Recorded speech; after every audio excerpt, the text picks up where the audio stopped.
Good morning, all. As we enter into this service, please note that those of you participating via Zoom have been muted by our host. For those in the sanctuary, now would be a good time to check your cell phones.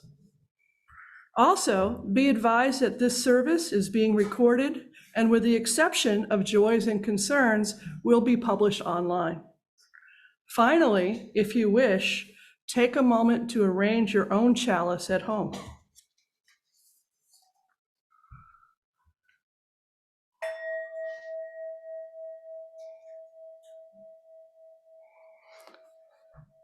As we enter into worship, put away the pressures of the world that ask us to perform, to take up masks, to put on brave fronts. Silence the voices that ask you to be perfect. This is a community of compassion and welcoming. You do not have to do anything to earn the love contained within these walls. You do not have to be braver, smarter, stronger, better than you are in this moment to belong here with us. You only have to bring the gift of your body, no matter how able, your seeking mind, no matter how busy, and your animal heart, no matter how broken. Bring all that you are and all that you love to this hour together. Let us worship together. From Erica Hewitt, UU Minister. Diane? Diane will light the chalice here in the sanctuary. I invite you to light your own chalice and place it where it can to be seen by all of us if you are at home. We gather this hour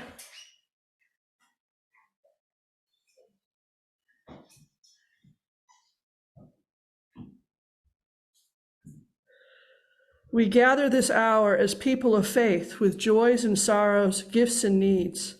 We light this beacon of hope as a sign of our quest for truth and meaning and celebration of the life we share together. Before we sing our first hymn, let us remind our remote participants to leave yourselves muted.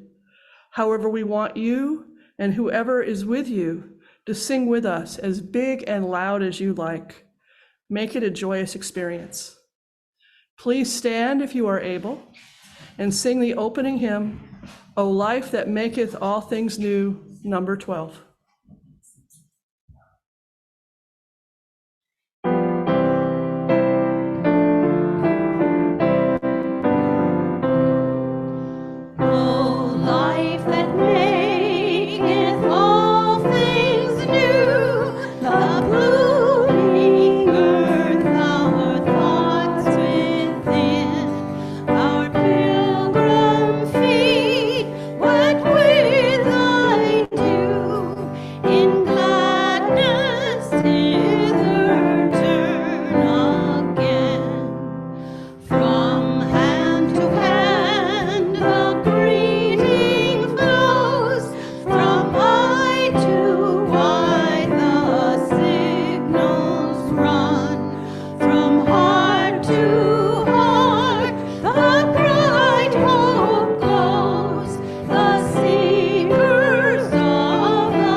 Good morning. Welcome to the Unitarian Universalist community of Cambria. We are glad you have joined us today. Our UUCC sanctuary sits on land the Salinan and Chumash indigenous peoples historically inhabited. We honor their contribution to this region and give thanks for the opportunity to gather in faith in their unceded territory. Please keep their legacy in mind, in your mind and your heart. As Unitarian Universalists, we celebrate religious diversity and welcome all who journey in search of faith and spirituality. The UUCC is a lay-led congregation run by the democratic process. Unitarian Universalist congregations affirm and promote 7 principles which we hold as strong values and moral guides. We live out these principles within a living tradition of wisdom and spirituality, drawn from sources as diverse as science, poetry, scripture, and personal experience. Today, we look briefly at how we arrived at our current articulation of these principles and sources, as well as the current proposed, I don't know if this is right, revision of Article 2, the section of the UU bylaws where they were held. My name is Jessica Miller, and I am your worship associate for this morning's service. I would like to extend a special welcome to today's guests and visitors. We're glad you joined us this morning. If you are not on the mailing list, please visit the UUCC website at uuccambria.org so that we can keep you informed about all our activities. And please check out What's Happening, a weekly e-blast sent to all our members and friends. This is a great way to keep up to date on our latest news. If you wish to see this or any of our past Zoom services, the recordings can be found on the UUCC website and on Facebook. The membership committee invites non-members to consider joining the UUCC. Please contact Diane DeMarco or a person on the board if you're interested. Would the board members present please raise your hand? Thank you. So again, good morning and welcome to everyone. The affirmation is both a recognition of the nature of this community as well as the promise to which we aspire. Let us now recite the UUCC affirmation. Love is the spirit of this church, and service is its prayer. This is our great covenant, to dwell together in peace, to seek the truth in freedom, and to help one another. We set aside this time for any announcements that would be of interest to our UU community members and friends. Please keep your items short and to the point. If something needs more explanation, contact the person after the service. If you'd like to make an announcement, please raise your hand. When Andy or I call your name, stand on and unmute yourself or speak, and we'll start with the people who are actually present. Does anyone in here have an announcement to make? Yes. Yes, come on up. Slide up. Thank you, Randy. Yeah, I would just like to announce that this coming Friday and Saturday, the San Luis Obispo Beaver Brigade is holding a fundraiser. Friday night it'll be at Castoro Cellars, where they'll have appetizers and entertainment, and a talk by Dr. Emily Fairfax. Some of us have been on the Beaver Walk with her. It's fascinating. She will, the following day, Saturday, she will be leading a walk to visit the Beavers Dam, which will be different than we were. I'd heard from Lori Napoli, though, recent floods washed a lot of it away. So they've got some work ahead of them, so they have to rebuild too. So anyway, please consider supporting the Slow Beaver Brigade. If anyone wants more information, I have it. Thank you. Dolores.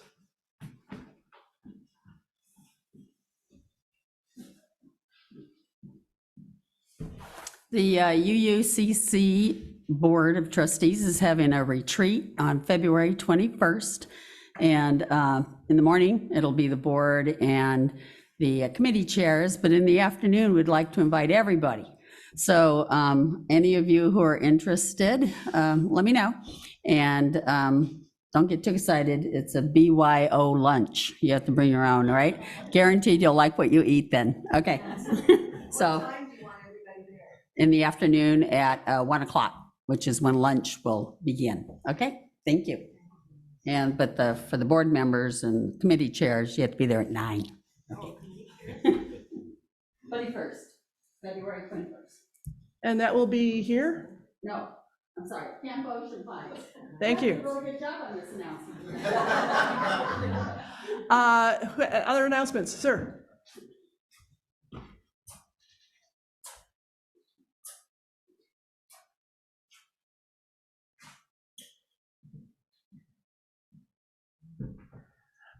Hi, I rarely make announcements, but so this may be a little longer than some. The Green Space Board of Directors met yesterday to plan our goals for the next 3 years. It was very exciting. We have a handful of long-term board members, and we have an amazing group of new ones with extraordinary backgrounds and skills and experience. We've set 3 main goals for the next 3 years. One is to include 10,000 more Monterey pine seedlings to plant them in the area. To complete the improvements on the Green Space Creekside Reserve, which is in the East Village, and to make the recent extension of Strawberry Canyon Reserve. We've added 13 more acres to it to make that accessible for hiking. I'm more excited now than in the 27 years I've been with Green Space. So, yeah. Wayne, I'm very happy that you're adding or putting in Monterey pines, but has there been an idea about species diversification? About what? Species diversification. Oh. Yeah, so like sugarcone pines or Jeffrey pines, which were indigenous to this area as well.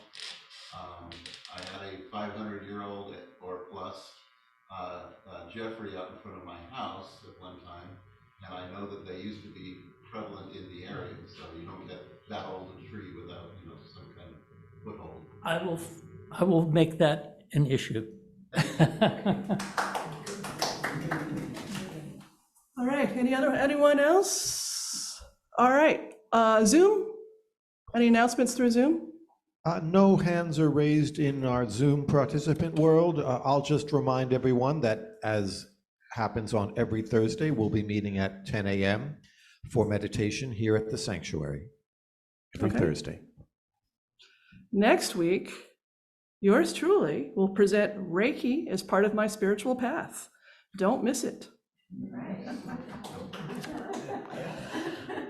Joys and concerns. Sharing together some of our personal and significant joys and concerns brings us closer as a faith community. We invite you to share the milestones that are deeply felt as part of your personal life, express a gratitude, or perhaps offer an acknowledgement. But please be mindful and considerate of all who come to worship this morning. The collective flames of these candles also embody all the joys and concerns which may have gone unspoken today, but are also deeply felt in this community. Please join us in singing the response.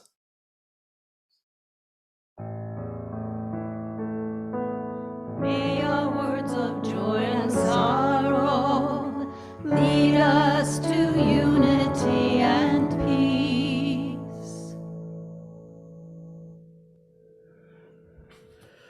Our first reading is by Reverend Rosemary Bray McNatt.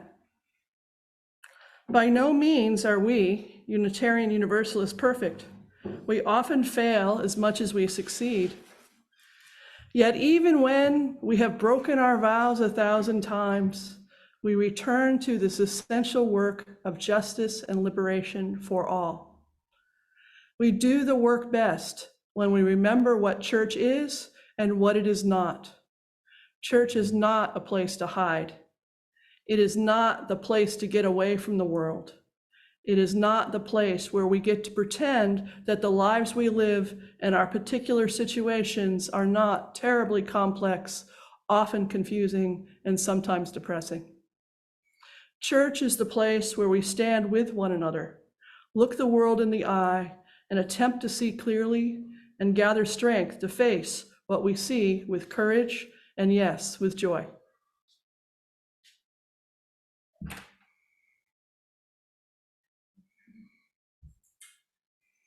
Let us enter a place of peace and serenity where you are one with your spiritual being. Be at peace within your space where the absence of all that is temporal is its most cherished gift. Let us enter the stillness.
May we find the compassion and empathy we need to strengthen relationships.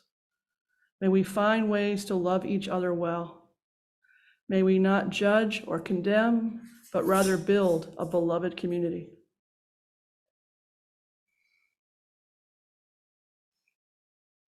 Our second reading is from Why I Come to Church by Unitarian minister A. Powell Davies. Let me tell you why I come to church. I come to church and would, whether I was the preacher or not, because I fall below my own standards and need to be brought back to them. It is not enough that I think about the world and its problems at the level of a newspaper report or a magazine discussion. It could too soon become too low a level. I must have my conscience sharpened until it goads me to the most thorough and reasonable thinking of which I am capable. I must feel again the love I owe to all living things. I must not only hear about it, but feel it. And in church, I do. I need to be reminded that there are things I must do in the world, unselfish things, things undertaken at the level of idealism. Workaday enthusiasms are not enough. I want to experience human nature at its best and be reminded of its highest possibilities. And this happens to me in church. We meet each other as friends and neighbors anywhere and everywhere, but we seldom do so in the consciousness of our soul's deepest yearnings. But in church, we do, and in a way that protects us all that is intrusive, that protects us from all that is intrusive, and yet leaves us knowing that we all have the same yearning, the same spiritual loneliness, the same need of assurance and faith and hope.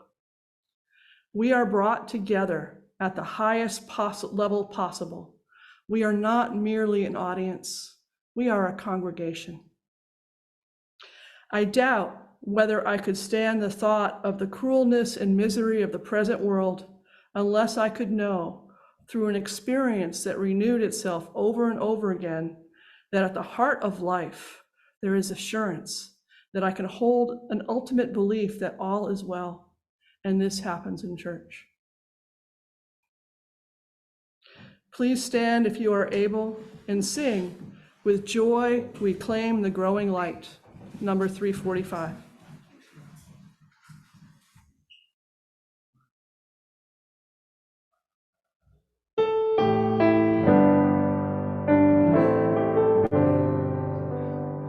With joy we claim the growing light, advancing thought and widening view, the larger freedom, clearer sight, which from the old unfold the new. With wider view come loftier goal, with fuller light, more good to see, with freedom truer self-control, with knowledge deeper reverence be.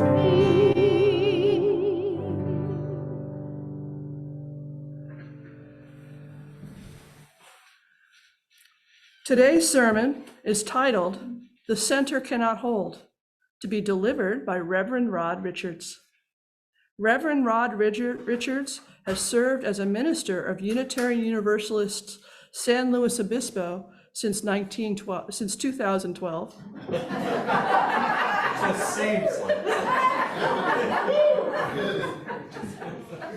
Previously, he served the UU congregation in Sierra Vista, Arizona. Rod is originally from the Midwest, born in South Dakota, growing up in Iowa, and entering adulthood in Minnesota. He is very pleased to be returning to the pulpit of the UU community of Cambria and is eager to find ways that our two congregations can effectively collaborate in bringing the good news of Unitarian Universalism to the wider community.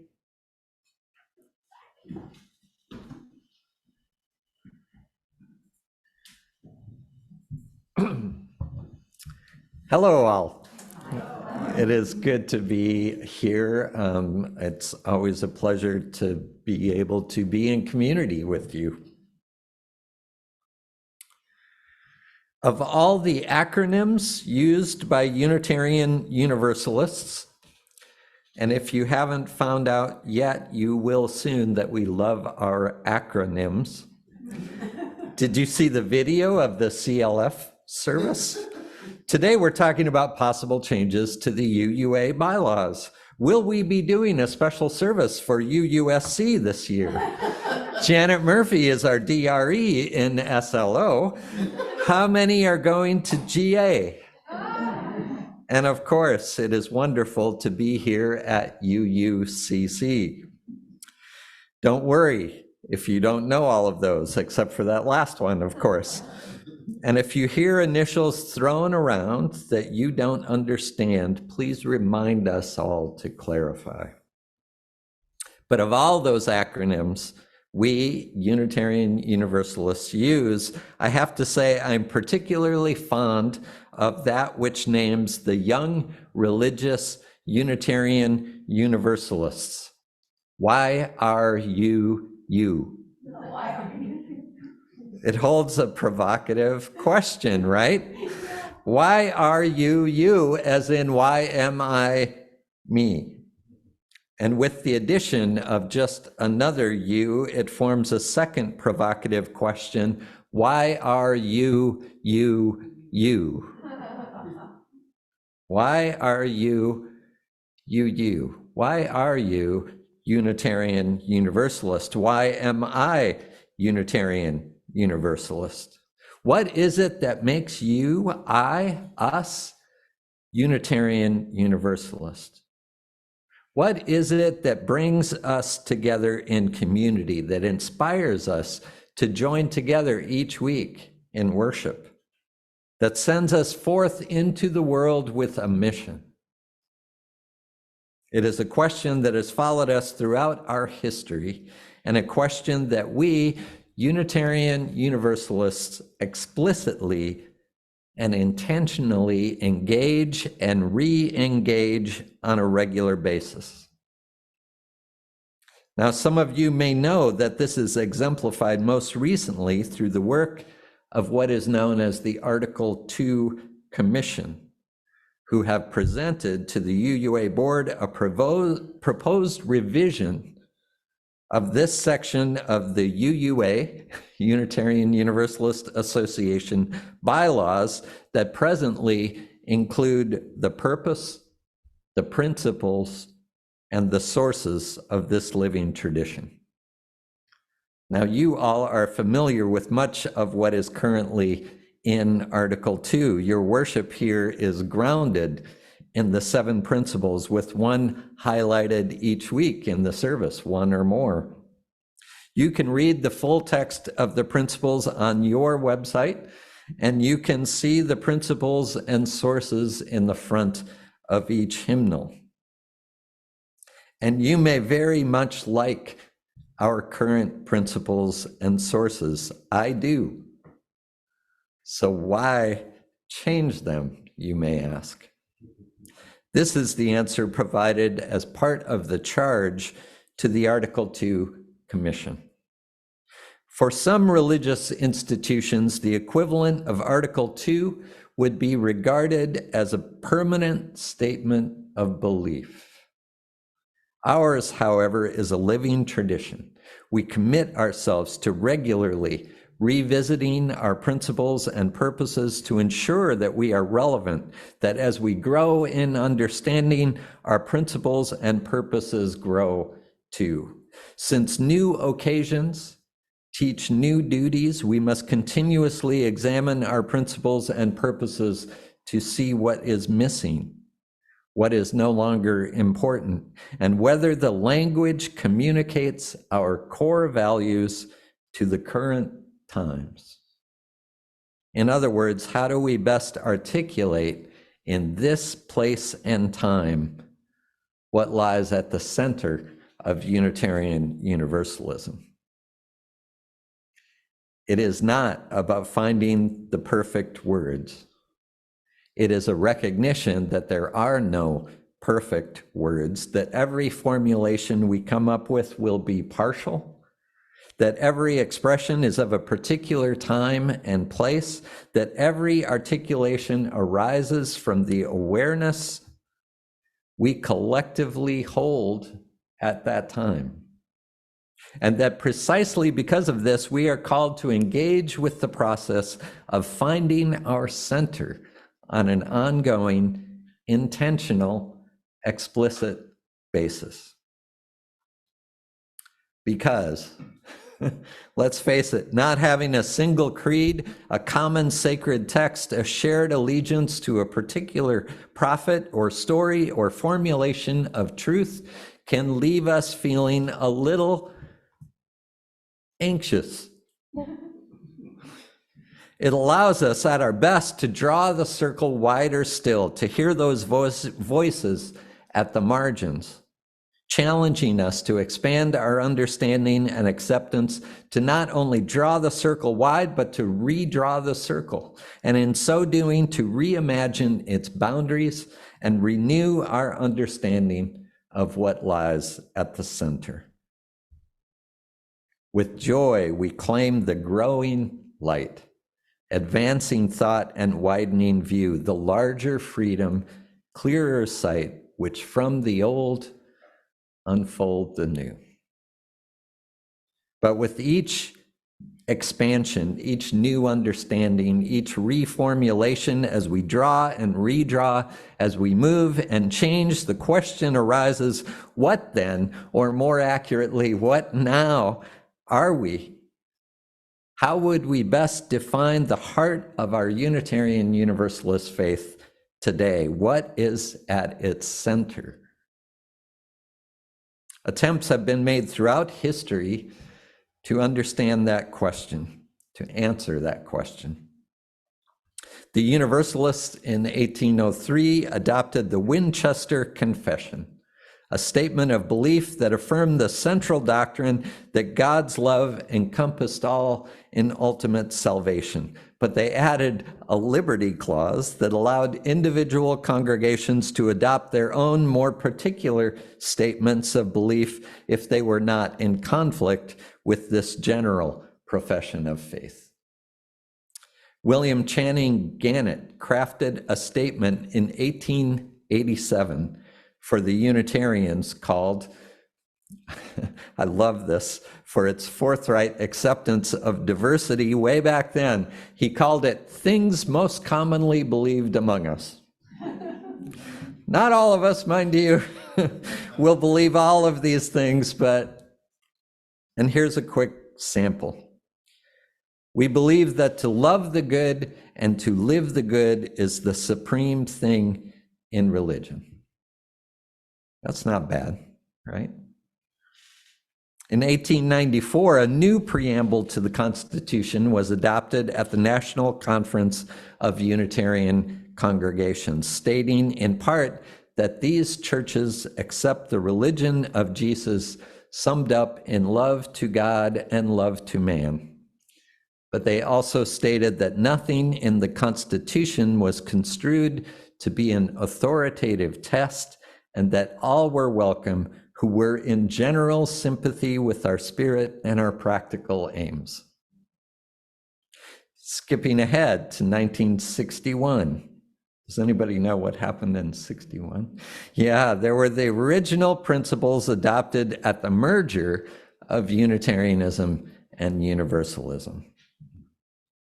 In accordance with these corporate purposes, the members of the Unitarian Universalist Association dedicated to the principles of a free faith unite in seeking, number one, to strengthen one another in a free and disciplined search for truth as the foundation of our religious fellowship.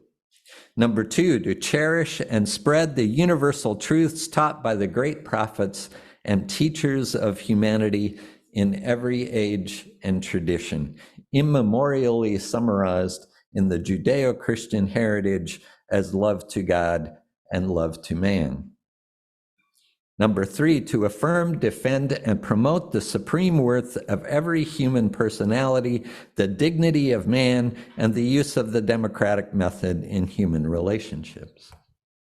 Number four, to implement our vision of one world by striving for a world community founded on ideals of brotherhood, justice, and peace.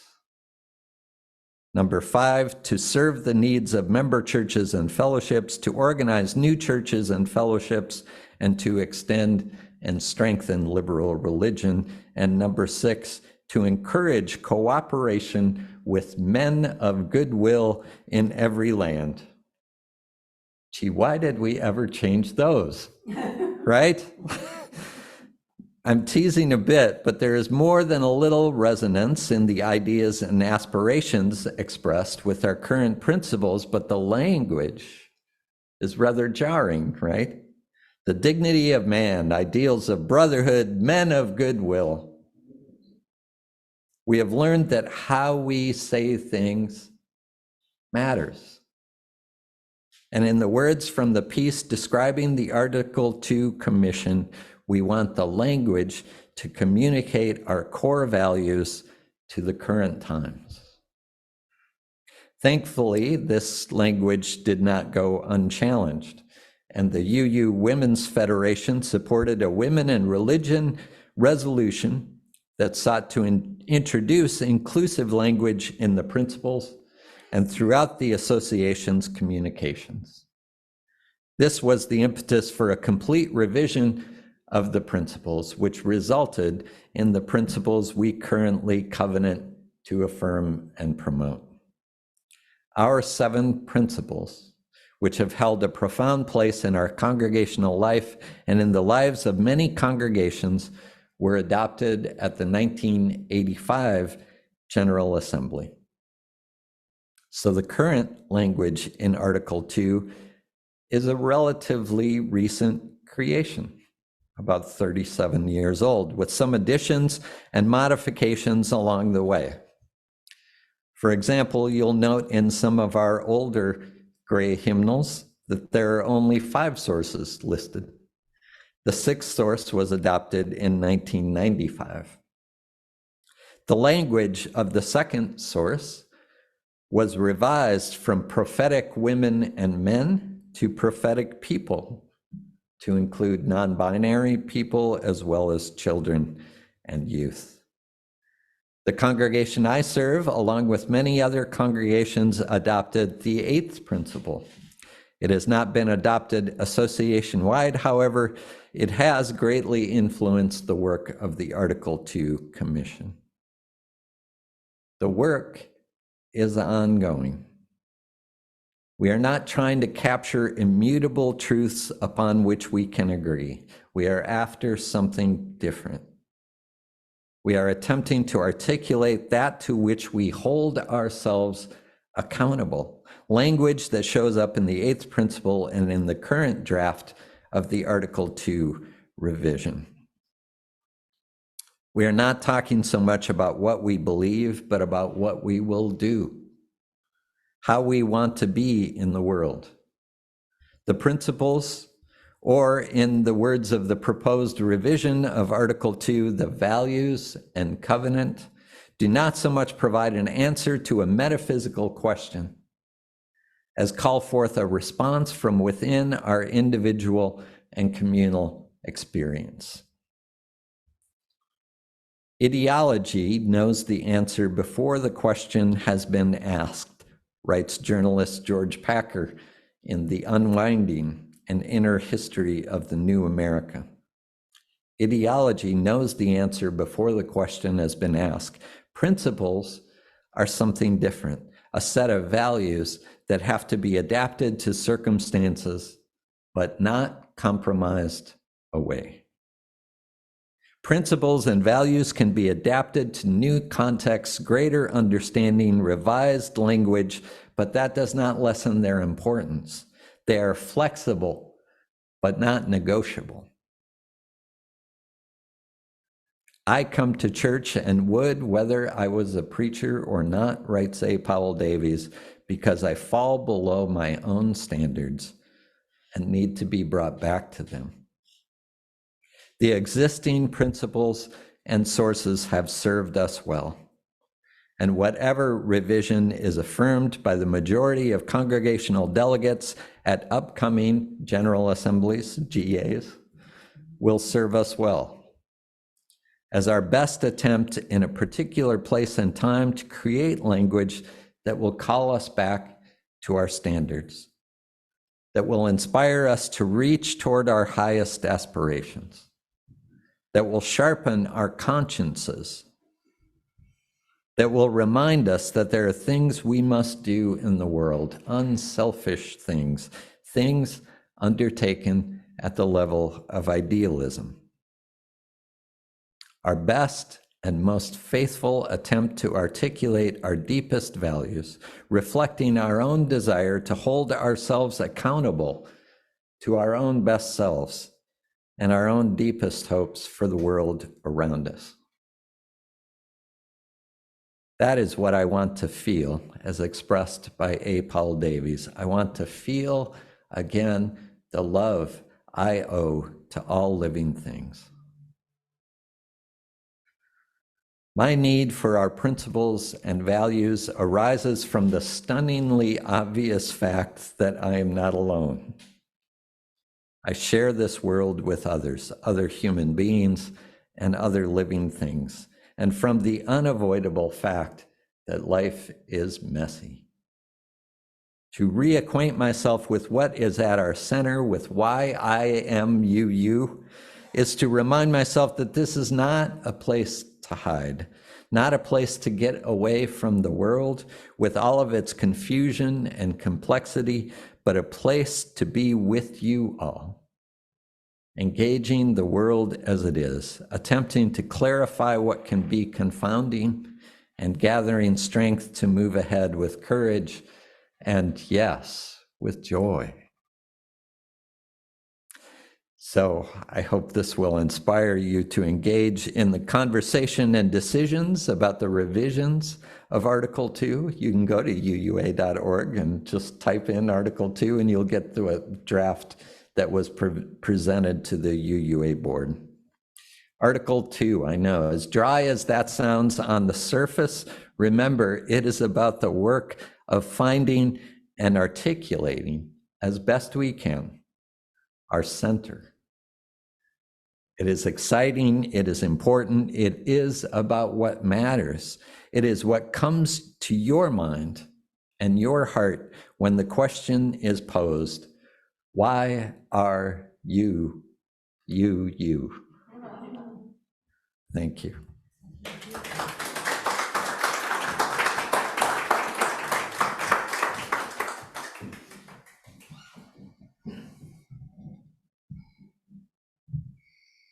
The morning offering will now be given and received. Please remember we are a self-sustaining congregation and provide all financial resources for our many ministries. We recognize the spiritual value of generosity and invite you to participate. If you are viewing this service remotely, please use one of the methods shown on the screen. Thank you.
Now let us sing in praise of our UU faith tradition.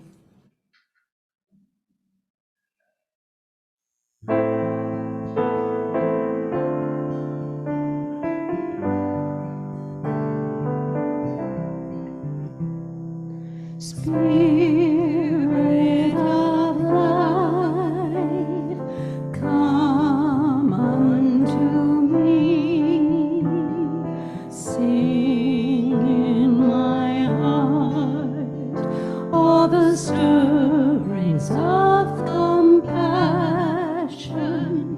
Blow in the wind, rise in the sea, move in the hand, giving life the shape of justice.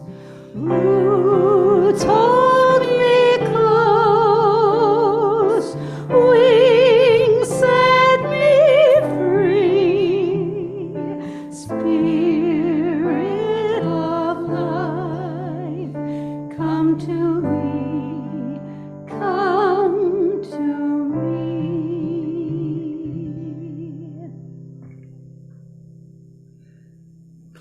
Please stand if you are able and sing the closing hymn, As Tranquil Streams, number 145.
dawning future more, and bids a soul in search of truth adventure boldly and explore. Prophetic church, the future waits your liberating ministry. Go forward in the power of love, proclaim the truth that makes us free.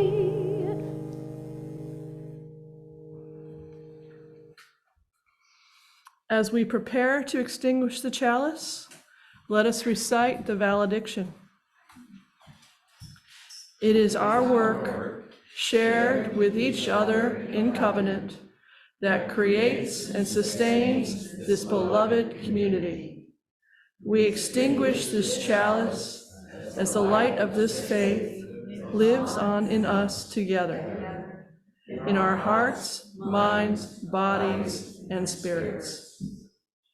Please extinguish your chalice at home now.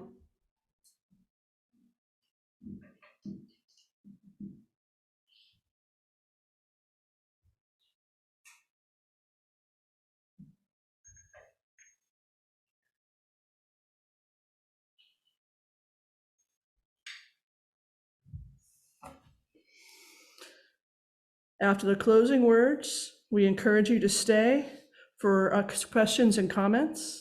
Let's form a circle and join hands.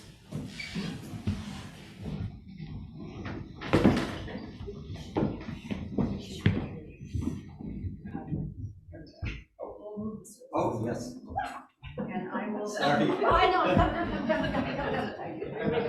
You need to be up there to speak. Oh, gotcha. I'll switch places. Okay. We'll get there. Nobody ever said a circle of community was easy, right? The poet William Butler Yeats wrote, "Things fall apart, the center cannot hold. Surely some revelation is at hand." Here it is. There is a transforming love that surrounds us that will not let us go, and love at our center will never loosen its hold. Go in peace. Thank you. You need to stay down. Okay. Very good.